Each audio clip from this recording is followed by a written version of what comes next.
여러분 모두가 저 들판의 나무들 같이 자기 열매를 탐스럽게 열려서 멋진 생애를 정리해가는 여러분 되시기를 그리스도 이름으로 기원합니다.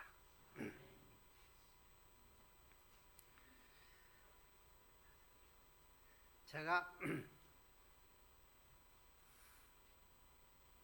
며칠 전에 한 열흘 됐네요. 옛날 교우가 전화를 했어요. 목사님으로 말고 스승과 제자로 한번 만납시다. 그래서 만났습니다. 물론 지금 교회를 안 다니기 때문에 하고 싶은 얘기가 많았겠죠. 그러니까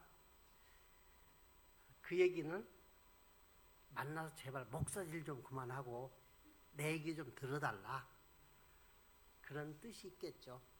그래서 제가 그분 얘기를 많이 들었습니다. 그런데 누구는 복덕방을 하다가 무엇을 하고 해서 지금은 뭘 한다. 또 누구는 식당을 하다가 지금은 공구점을 하고 있다. 또 누구는 무엇을 거쳐서 무엇을 해서 뭘 하고 있다 하는 얘기를 한 20-30명 얘기를 들었습니다. 근데 그분들이 다 주민교회를 다녔던 분들입니다. 근데 지금은 안 나온 분들입니다. 얘기의 결론이 뭐냐면은 교회가 없어도 우리 이렇게 잘 살고 있습니다. 우리 서로 이렇게 애경사 열심히 챙기고 결혼식 할 때도 몰려가고 그리고 같이 힘들 때 술 마시면서 이렇게 잘 살고 있다. 그래서 어느 기는 누구를 중심으로, 어느 기는 누구를 중심으로 이렇게 한 몇 개 팀이 이렇게 모이고 있는 것을 들었습니다. 그러면서 그분이 마지막 한 얘기가, 근데 목사님 그렇게 열심히 얘기하시던 꼴찌는 어디 있어요? 하고 제 뒤통수를 쳤습니다. 그러니까 그분 얘기에 따르면 교회를 몇 번 오려고 시도도 했다는 거죠. 근데 교회에 앉아있는 사람들 눈치나 또 어떤 사람 구체적으로 나오지 마라, 밀어낸다는 거죠. 그래서 교회 진입을 못하고 그냥 밖에서 그렇게 즐기는 모임으로 남았다라고 하는 것입니다. 그래서 오늘도 보면은 저 윤창근 전 의원이 오신 것은 아마 다음 선거에 나가기 위해서 이렇게 또 이 목사님 오신다는 핑계대고 오신 거 아닌가 싶은데, 국회의원들은 계산이 빠릅니다. 교인이 몇 명 모였는가? 여기 내가 오늘 잘 왔다. 또 아니면은 에이 괜히 왔네, 시간 낭비했네, 이런 계산들을 막 하는 거죠. 어쨌건 저는 우리가 지금 안고 있는 이 모습이 정말 이게 하나님 보시기에 아름다운 모습인가? 라고 하는 것에 대한 제 반성하면서 오늘 말씀을 준비했습니다. 제가 그분한테 당신은 과거의 감옥에 스스로를 가두고 있다. 그런데 달라진 사람들이 또 이렇게 미래를 향해서 가고 있는 사람들도 있는 거다라고 하는 비슷한 얘기를 했지만, 사람은 자기가 듣고 싶은 것만 듣지 다른 얘기를 그렇게 잘 듣지를 않는 것입니다. 그러면서 그분을 만난 결론이 뭐냐? 그분은 나 빠지고 내가 그렇게 교회 열심히 했고 그렇게 많은 기여를 했고 그 헌신을 했는데 나 빠지고 너희들만 하는 그게 잔치가 잔치냐 하는 게 그 밑에 깔려 있는 것을 제가 발견했습니다. 근데 그분만 그러겠느냐? 혹시 다른 분들도 그런 건 아닌가? 우리가 그것을 눈치채지 못하고 그냥 우리에 도취되어서 그냥 이렇게 즐기는 것 아닌가라고 하는 반성을 제 인생으로 하면 이제 마지막 반에 또 금년 한 해의 마지막 마무리에 우리가 정말 잘 살았는가? 혹시 우리가 실패했다면 무엇 때문인가? 하는 것에 대한 것을 한 번쯤은 짚고 넘어가고 싶다. 라면서 제가 생각나는 게 있었습니다. 몇 번 들었던 얘기입니다만은 다시 제가 얘기를 해볼게요. 제가 한신대학을 다닐 때 그 한신학교 앞에서 큰 마트를 했습니다. 식품점입니다. 그런데 바로 앞에 목욕탕이 있는데 그 목욕탕이 한 10시쯤에서 불이 났습니다. 연기는 꾸역꾸역 나고 소방대는 안 오고 사람들은 발을 구르고 안에서는 지금 어떻게 돼 있는지 마다 궁금하고 사람들이 몰려왔습니다. 그런데 갑자기 유리창이 짱 깨지더니 알몸인 여자가 팍 튀어나왔습니다. 그리고 보다 놀래고 그래서 가서 담요들 가지고 와서 덮어주고 그래서 피신시키고 근데 좀 있다가 또 알몸 여자가 팍 튀어나왔습니다. 그러니까 이제 사람들이 그 창문 바라보면서 또 알몸이 튀어나오면 어떡하나. 그런데 4사람이 나왔어요. 그래서 이제 소방대가 와서 불을 끄고 들어가 보니까 마침 그 불이 여자 목욕탕에서만 난 거예요. 4사람은 그렇게 살았는데 6사람이 못 나오고 구석에서 오골오골하니 엉켜서 죽어 있는 것입니다. 그래서 제가 여러분들한테 그런 설교했습니다. Come to the light. 빛으로 나와라. 내 알몸 이거 하나 보이는 거 부끄러워서. 이게 얼마나 창피한 일이야. 세상에 이럴 수가 있어. 그건 나 죽어도 못해. 하면 죽는다. 빛을 향해서 뛰쳐나와야. 창을 깨고 벽을 넘어야 살아난다 하는 얘기를 제가 몇 번 드렸습니다. 그런데 그 무렵입니다마는 저희 가게에 손님들이 단골 손님들이 많이 있었고 그리고 여러 가지 개인 상담도 했습니다. 어떤 분은 자기 남편 문제, 또 어떤 분은 자기 남편의 진급 문제, 집 문제 여러 가지 이렇게 상담을 하는데 하루는 그 지금 성암교회 권사님 한 분이 나를 붙들고 방으로 들어가서 문을 잠그고 나한테 얘기를 합니다. 자기 딸이 밖에 나갔어. 남정네들한테 강간을 당했다. 이거 어떡하나. 큰일.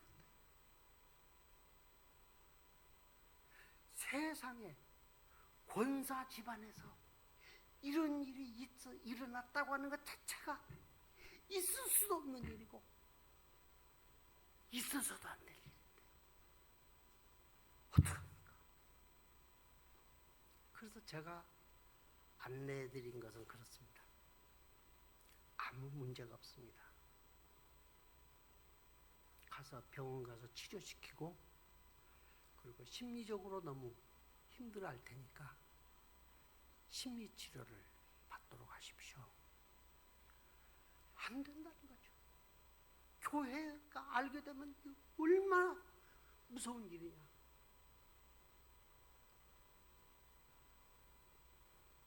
그래서 그분은 자기 딸을 학교도 안 보내고 골방에다가, 어두운 골방에다가 가둬서 놨습니다.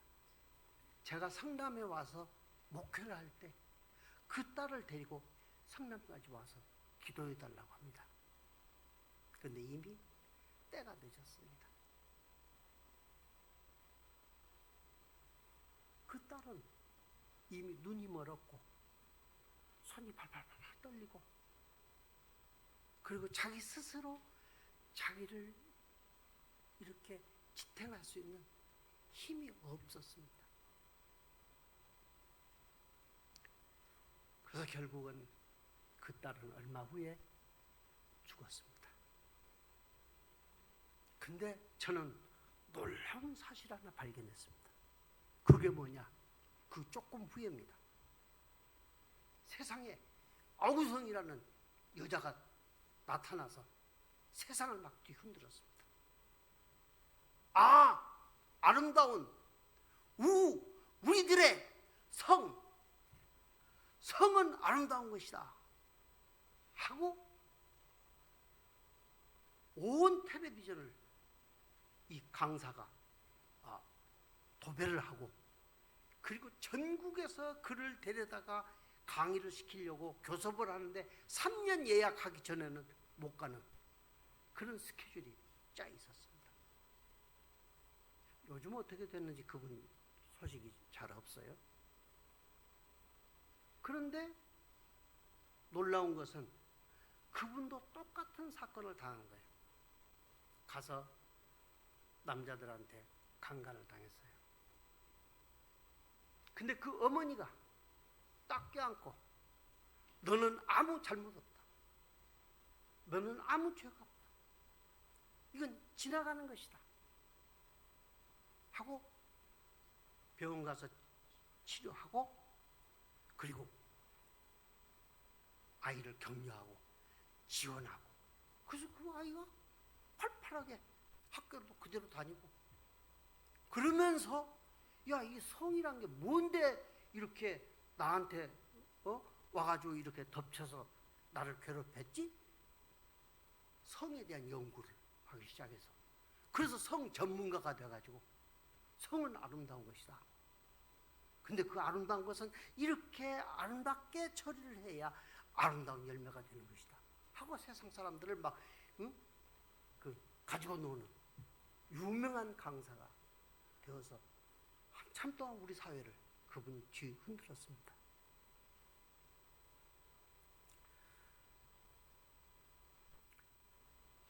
똑같은 경우입니다. 한 사람은 자기 딸을 골방에다 가둬서 죽게 했습니다.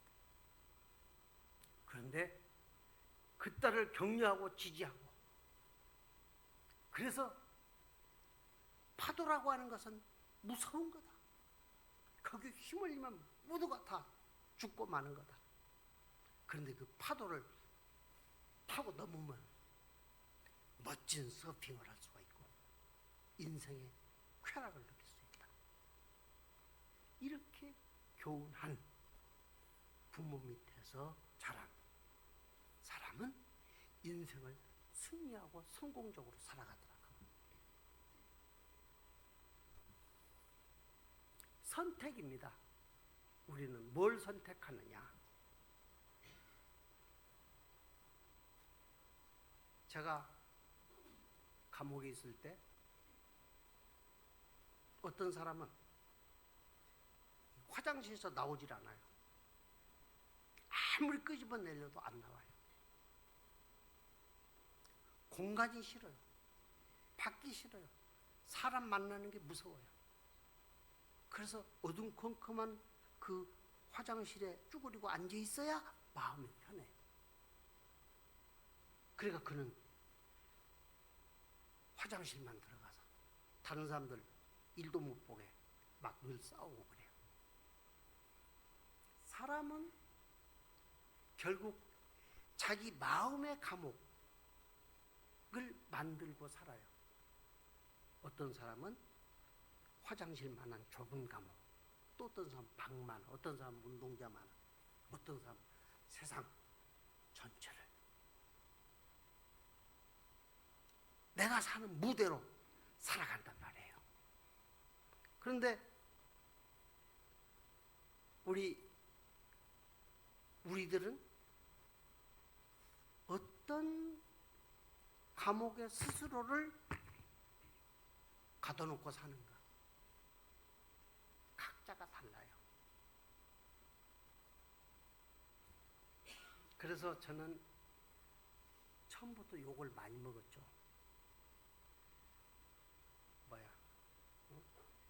우리 교인 중에서 이렇게 교회를 나간 사람들 많은 얼굴을 저는 기억하고 있습니다. 아니, 교회가 어떻게 세상의 전이들하고 하고 그리고 교회에서 훈련을 해야 한다고 하느냐. 기도하고 축복을 빌어야 하는 데서 무슨 훈련이냐. 이거 공산주의 아니냐. 이렇게 하고 나간 사람들이 있습니다. 세상에 어떻게 그 자살한 사람을 그 사람을 추모한다고 교회에서 부닥거리를 하고 이러는가. 그래서 해마다 김종태 추모제 할 때마다 교인들 몇이 떠났습니다. 우리 그러면서 사람들을 잃어오고 줄여왔죠. 그래도 그럴 때는 떳떳했습니다. 왜? 우리가 옳으니까. 우리가 지금 잘하고 있고 저 사람들은 아직 그것을 깨닫지 못하기 때문에 저런 그 행동을 하는 거다. 결국은 당신들이 후회할 거다. 그런 자부심이 있었기 때문에 그건 괜찮았습니다. 그런데 어느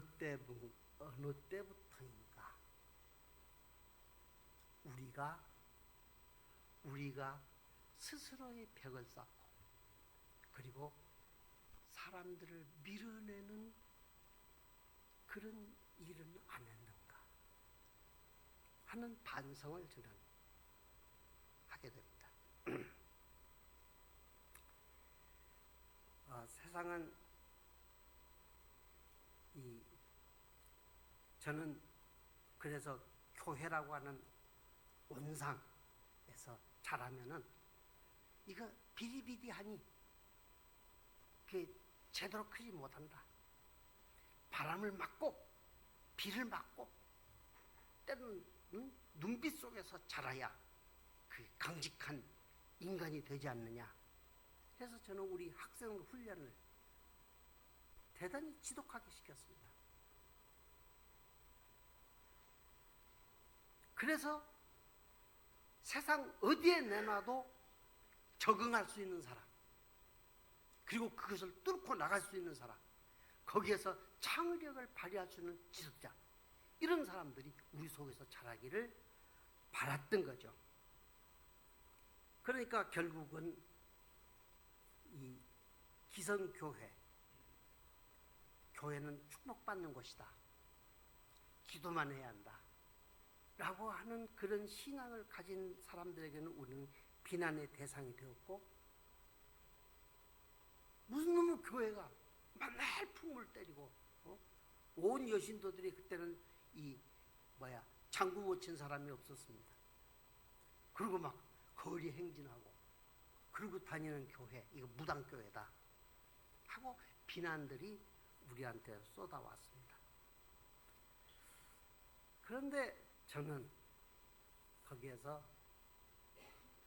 그래도 우리가 잘 가고 있다라고 하는 생각을 항상 하고 있었습니다. 그래서 왜 그러냐? 우리의 주제가 있습니다. 꼴찌 공동체.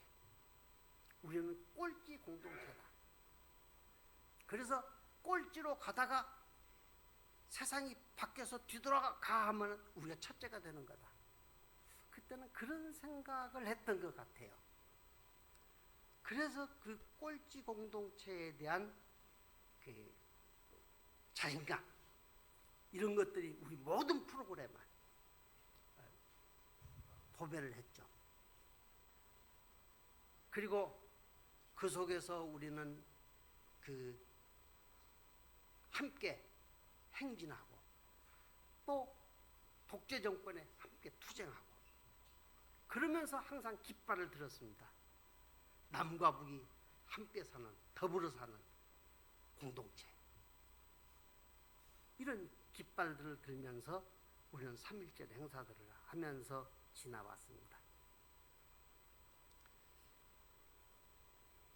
그런데 오늘 제가 여러분들한테 이 말씀을 드리는 것은 저에 대한 참회를 하는 겁니다. 뭔가 우리가 실수한 게 있다. 세상은 모두가 다 이 브로킹화 되어 있습니다. 칸막이가 다 되어 있습니다. 그리고 모두가 다 기득권화 되어 있습니다. 세상의 모든 어디에나 기득권이라고 하는 것이 세상을 주도하고 있고, 그리고 그 힘이 세상을 움직이고 있습니다. 우리는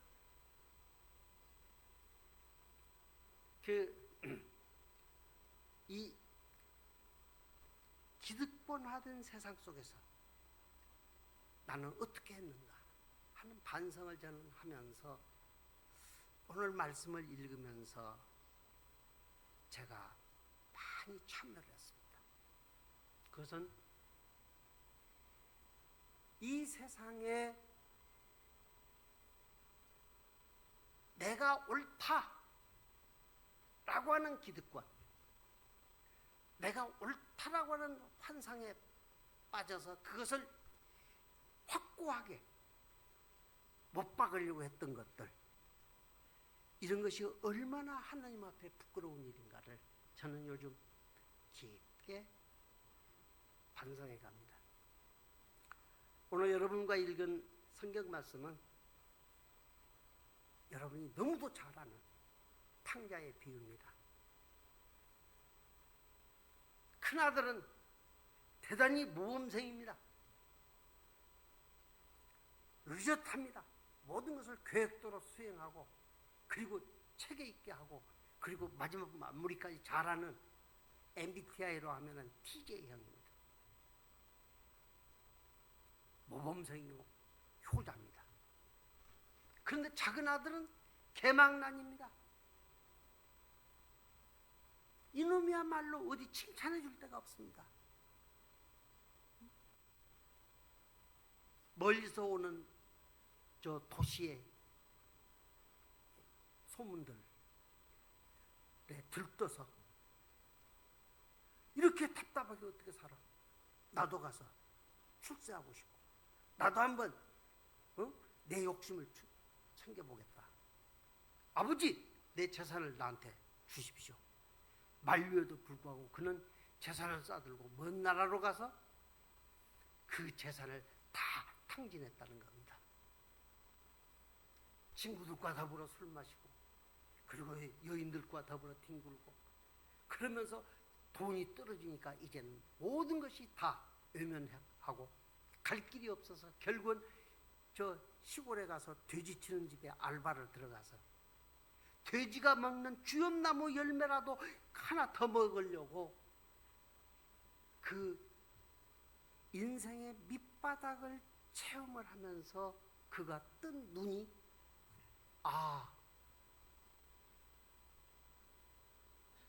우리 아버지 집에는 종들도 다 배불리 먹고 있는데 나는 여기서 굶주려 죽는구나.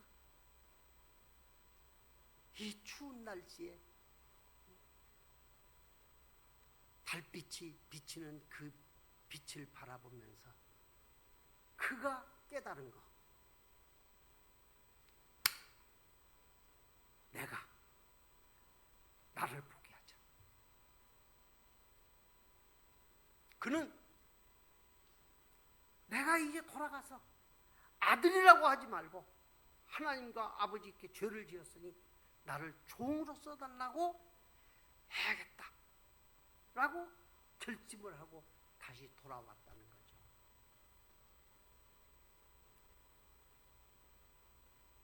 그렇다고 해서 그가 잃어버린 돈이 되돌아온 것도 아닙니다. 타락한 것이 없어진 것도 아닙니다. 그는 완전히 실패한 낙오자요, 처참한 그런 자기 존재를 인식한 겁니다. 그래서 아버지를 향해서 돌아왔는데 아버지는 멀리 밖에까지 나와서 그를 기다리고 있다가 그의 그 피골이 상접한 몸을 붙들고 맞이해주고 그리고 쌓안고 들어가서 하인들에게 잔치를 베풀게 하고 목욕을 시키고 좋은 옷을 입히고 그리고서는 그에게 반지를 끼워주고 신발을 신겨주고 선언합니다. 이는 내 죽었다 살아온 아들이다. 여기에서 이제 형과의 문제가 됩니다. 형이 밖에서 일에 젖어서 돌아왔는데 집에서 풍악 소리가 납니다. 하인을 불러서 무슨 일이냐 물어보니까 당신 동생이 돌아왔는데 주인께서 이렇게 손을 잡고 잔치를 베풉니다. 여기에서 형이 분노가 폭발합니다. 아니 어떻게 이럴 수가 있어. 그는 안 들어갑니다. 집에 들어가지 않고 밖에서 버팁니다. 세상에 이럴 수가 있어. 아버지가 나왔습니다.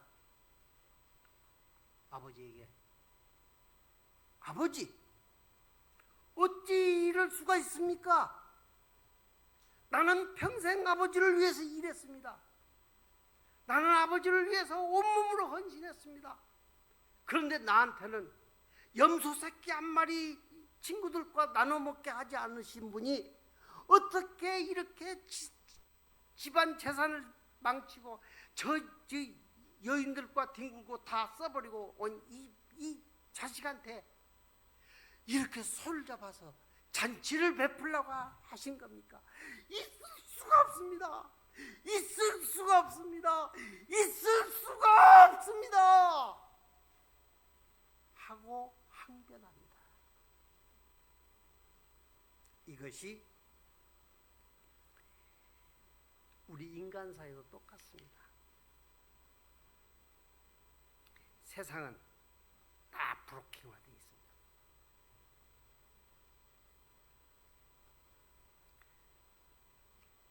기득권이라고 하는 기득권으로 모두가 다 뭉쳐 있습니다. 요즘 기득권 중에서 우리를 정말 피곤해하고 정신병이 들게끔 만드는 게 정치인들입니다. 숫자가 가진 그 힘, 기득권, 또 무슨 직책이 가진 기득권, 이거 가지고 정말 말도 안 되고 상식도 없고 이런 막 갑질을 하면서 온 국민을 막 병들게 하고 있습니다. 국민들이 그냥 정신이 없습니다. 정치가 없으면 좋겠다고 합니다. 그리고 이제 다음 선거, 기득권 확보를 위해서 모두가 다 올인하고 있습니다.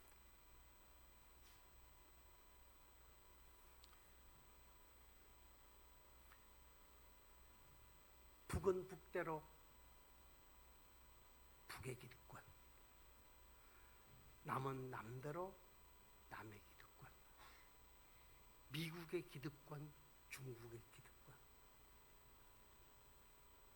그 속에서 우리는 매일 팔레스타인에서 죽어가는 사람들의 그 아픈 소리를 들으면서도 아무것도 할 수 없는 거예요. 그래서 이 세상의 모든 움직이는 힘은 기득권이고, 그 기득권을 확보하고 더 키워가기 위해서 무기를 사용하고, 그리고 무기 전쟁만 더 개발되고 있습니다.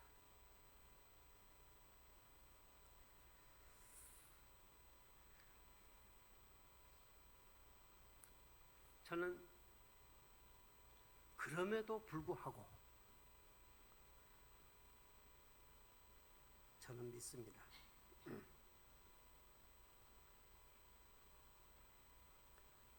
저는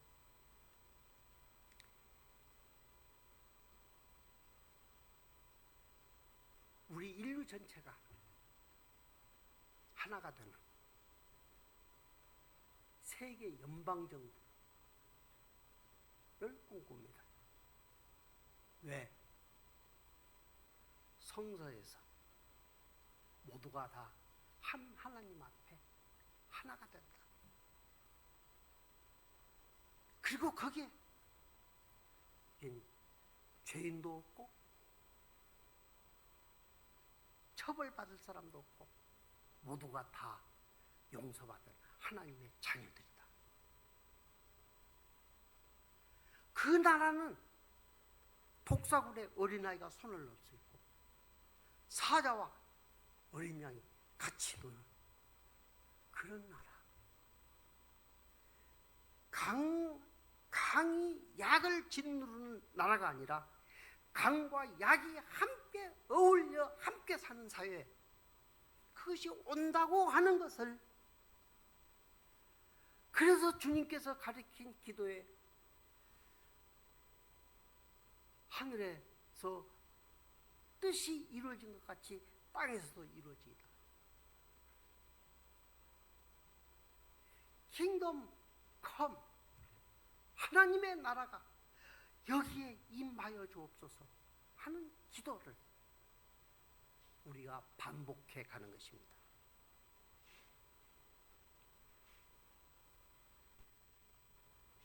이제 아버지가 나왔습니다.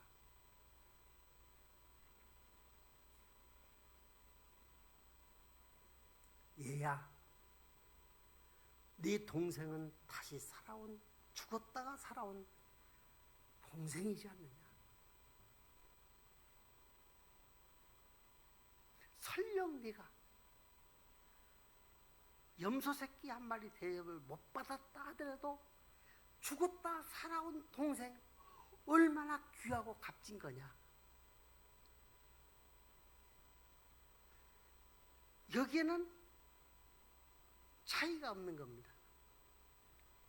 우리가 함께 즐기고 함께 기뻐하는 것이 마땅하다. 아버지의 선언입니다. 함께 기뻐하고 함께 즐기지 못하는 이 꾀저지한 방에 갇혀있는 사람들, 이미 동생은 많이 변했습니다. 밑바닥을 헤맸습니다. 자기의 잘못을 처절하게 뉘우쳤습니다. 그리고 이제는 자기의 기득권을 포기를 했습니다. 아들이라는 기득권. 이게 얼마나 대단한 겁니까? 요즘 우리 자녀 키워보죠. 참 얼마나 자녀들이 우리한테 갑질을 합니까? 그냥 한번 때려서 그냥 팍 쥐어 박아주고 싶은. 그런데도 때렸습니다. 제가 너무 배가 고파서 동지 섣달 그 추운 밤에 쌀밥 쭉 하고 고함을 질렀습니다. 근데 막 처음에 겁을 주고 나무래고 망태 할머니 온다고 막 야단치고 하다가 계속 쌀밥 쭉 삶았죠 하고 고함을 지르니까 야 이러다가 애 죽이겠다 하더니 전혀 생각지도 않았습니다. 방 가운데 말을 놓고 대빵 놓고 이 씨나락 그 달아놓은 것을 끄집어내서 그때 그 씨나락에 거기에 막 먼지 막 솜덩이가 막 떨어진 걸 저는 바라보면서 저게 뭐지 했습니다. 거기서 씨나락을 꺼내서 그 밤중에 가서 빻아가지고 그것을 이 투갈에다가 오글오글 끓여주는데 그 맛을 지금도 저는 잊어버릴 수가 없습니다. 이게 자식의 갑질입니다. 나는 그런 경험을 했기 때문에 가정의 소중함, 부모의 고마움을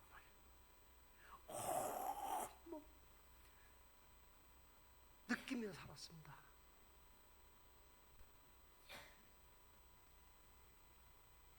그런데 우리는 이 기득권 무섭습니다. 안 당해본 사람 모릅니다. 시어미하고 며느리하고 기득권 싸움을 할 때 그 자식은 꿈속에서 매일 자기 누워있는 관 위에서 어머니와 자기 아내가 막 칼싸움하는 걸 꿈을 꿉니다.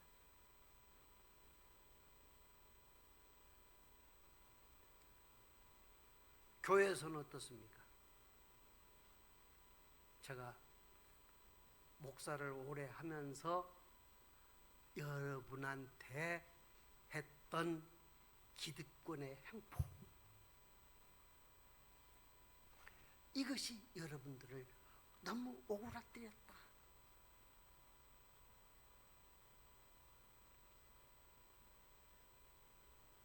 말이 나왔으니까 말이지, 장로님들의 횡포는 없습니까?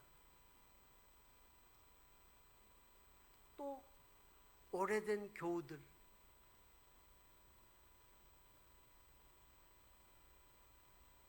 우리가 쫓아낸 교우는 없습니까? 우리는 이 기득권이라고 하는 그것을 브로킹하고 거기서 그 안에 즐기려고 살았던 이런 삶을 살아오지 않았느냐? 나도 그 중에 하나요. 나도 그 못된 짓들을 반복했던 그런 삶을 살았다. 그런데 오늘 성서는 얘기합니다. 하나님께서 창세기에 이제 모든 걸 다 창조하시고 나서 보시기에 좋았더라 할 때 이미 인간의 생존에 관한 모든 시스템이 다 완성된 겁니다. 모든 식물과 생물과 광물질과 아직도 이 개발 못한 수천억 개의 미생물 바이오 시스템, 이것들을 우리가 아직 개발을 못했을 뿐이지, 인간을 살게 하는 그리고 생존하게 하는 그런 많은 이 우주의 시스템이 우리한테 이미 정착되어 있다.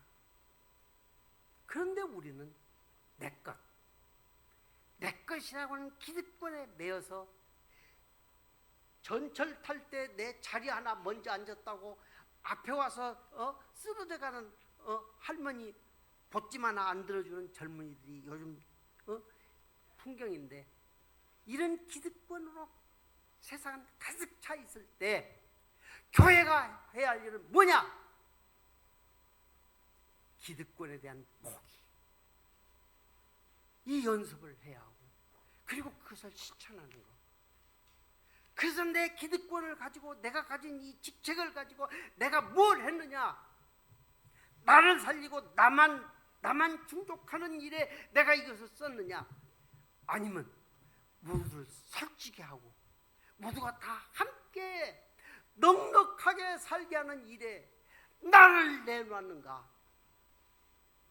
예수님께서는 하늘의 보좌를 버리고 종의 모습으로 인간에게 와서 종의 모습으로 자기를 희생했다고 했는데 그 예수님의 기득권 포기, 이것은 오래전부터 이미 아브라함에게서 있었던 일입니다.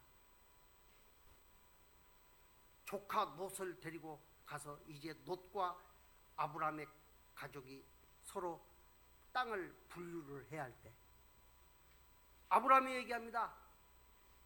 내가 좌를 하면 내가 우를 하고 네가 우를 하면 내가 좌를 하겠다. 이건 엄청난 선언입니다. 있을 수가 없는 일입니다. 여기를 내가 먼저 할 테니까 넌 저기 해. 이것이 가장 맞는 일인데 너한테 선택권을 주겠다. 네가 선택해라. 이것이 우리 교회에서도 살아있는가? 지금 교회를 돌아오지 못하고 눈치만 보고 밖에서 얼쩡거리는 사람들은 우리들이 만든 이 브로킹, 차단벽을 보면서 언제나 저게 풀리나 하고 기대하는지도 모른다는 거죠. 그래서 저는 여러분에게 얘기합니다. 내가 만물을 새롭게 하노라. 나는 알파와 오메가요, 처음과 나중이라. 모든 것을 이제 새로 시작한다. 새로운 세계가 된다. 라고 하는 것을 점지하고 그것을 출발시킨 것이 바로 이 성서를 기술한 사람들의 그 영적 감각이었는데 우리는 너무 그것을 나의 것으로, 나만을 위한 것으로 차단하고 그리고 막아서 결국은 나는 좀 살만할지 몰라도 우리와 함께 해야 할, 우리와 함께 즐거워해야 하고 우리와 함께 기뻐해야 할 사람들이 우리 앞에 안 보이는 것입니다.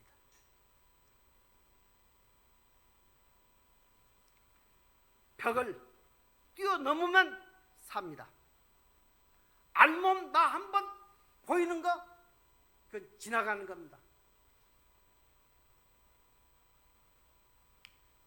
새로운 세상을 향해서 나의 벽을 깨고 과감하게 나를 내놓는 바로 기득권의 포기, 이것만이 세상을 살리는 힘이다, 생명의 기본 요소다 라고 하는 것을 우리는 주장해야 합니다. 아버지가 멀리 밖에까지 나와서 아들을 기다린 것은 아들이 보고 싶어서가 아닙니다. 우리 동네도 그랬습니다만 동네 사람들이 폐륜화가 돌아오면은 거기서 덕성말이를 해서 때려 죽일 수도 있고 쫓아낼 수도 있습니다. 그것을 막기 위해서 아버지는 상가가 먼데도 불구하고 나와서 매일 돌아올 아들을 기다렸다는 것, 이것은 큰아들과 작은아들이 차별이 있어서가 아니라 함께 즐거워하고 함께 기뻐해야 할 가정공동체, 생명공동체다 라고 하는 것을 우리들한테 보여준 것입니다. 우리 벽을 걷어내세요. 그리고 벽을 뛰어넘으세요. 그것만이 우리가 생명으로 그는 삶을, 아니 생명신앙을 가진 그런 생명 공동체가 된다고 하는 것을 마음속으로 받아들이고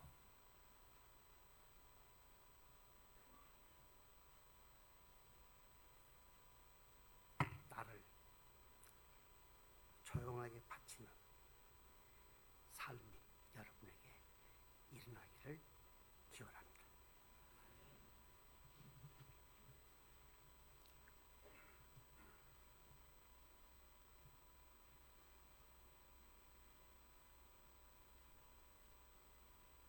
저희가 못 받고 벽을 치고 차단하고 사람들을 가로막았던 잘못들을 용서하여 주옵소서. 함께 즐거워하고 기뻐하는 일이 얼마나 멋지고 감격스러운 생인가를 맛볼 수 있는 저희들 되게 하옵소서. 예수님 이름으로 기도합니다.